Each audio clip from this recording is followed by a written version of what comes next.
Road మీద పడి గిలగిల కొట్టుకున్నా కనికరం లేకుండా పేదల ఇండ్లు కూల్చింది కదా హైడ్రా పేరిట. ఇప్పుడేమంటున్నారు, లేదు లేదు కట్టిన ఇండ్లు కూల్చాం, ఇండ్లల్లో ఉన్నోళ్ళని కూల్చమంటివి. ఆ చిన్న పాప నా పుస్తకాలు తెచ్చుకుంటా, మా నాన్న కొనిచ్చిన వాటర్ బాటిల్ తెచ్చుకుంటా అంటే కూడా ఆ పసిపిల్ల మీద కూడా కనికరం లేకుండా ఇండ్లు కూలగొట్టారే.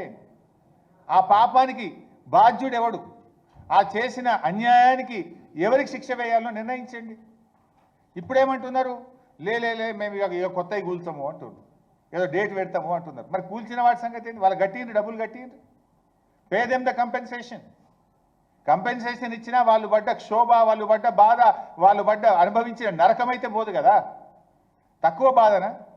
వర్షం పడుతుంటే నడి రోడ్డు మీద పడేసిండ్రు, పిల్లల పుస్తకాలతో సహా బట్టలతో సహా కట్టు బట్టలతో ఇళ్ళకి వెళ్ళి బయటకు వెళ్ళగొట్టి గోసపుచ్చుకున్నారు కదా. ఇప్పుడు మళ్ళీ డేట్ మారిస్తే నీ నిర్ణయం మారచ్చు, కోర్టు మొట్టికాయలు వేస్తే మార్చుకున్నావు. కానీ ఆ పడ్డ క్షోభకు ఎవరు బాధ్యత వహించాలి? ఆ పడ్డ బాధకు ఎవరు బాధ్యత వహించాలి? ఆ కూలిన ఇల్లుకు ఇవాళ కంపెన్సేషన్ ఇచ్చి వాళ్ళని కాపాడుకోవాలన్నా వద్దా? అదేవిధంగా ఇలా మూసీలో కూడా ఇల్లు కూలగొట్టివి, నీవు చట్టం చూసుకోపోతివి, పద్ధతి పాటించకపోతివి, పార్లమెంట్ను తప్పుదోవ పట్టిస్తేవి. ఈ కూలిన ఇళ్లకు రేపు నష్టపరిహారం ఎట్లా చెల్లిస్తావు? రేపు డెఫినెట్గా ఇవ్వాల్సిందే. బీఆర్ఎస్ పార్టీ ఊరుకోదు.